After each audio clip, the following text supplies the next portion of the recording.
बिस्मिल्लाह वस्सलामु अला रसूलिल्लाह। अच्छा, जो दरस निज़ामी के स्टूडेंट्स हैं और जो मुफ्ती कोर्स कर रहे हैं उनके लिए जो मेरा मुताला जो मैंने मुताला किया था, वैसे तो और भी काफ़ी किताबें हैं, लेकिन ये मेरी एक डायरी है जी। जब मैं फतावा रज़विया शरीफ पढ़ रहा था तो उस वक्त ये जो डायरी थी मैं साथ रखता था। फतावा रज़विया शरीफ के अहम निकात मैंने साथ लिख लिए थे और ये अल्लाह रब्बुल इज़्ज़त का करम है। तहदीस नेमत के लिए आपको बता रहा हूँ।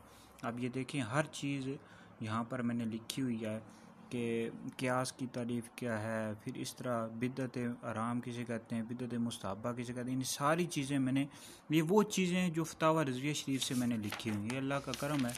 यानी फतावा रज़विया शरीफ का जितना भी काम है वो अल्लाह का करम है कि मैंने इस डायरी के अंदर लिख लिया था। तो कहने का मकसद ये है कि आप लोग भी जब मुताला किया करें खुसूसन फतावा रज़विया शरीफ का या बहार शरीयत का, तो अहम निकात जो होते हैं वो साथ लिख लिया करें। फिर इस तरह आपको बाद में भी ये याद रहेगा और आप बाद में दोहराते रहेंगे तो आपको फ़ायदा होगा।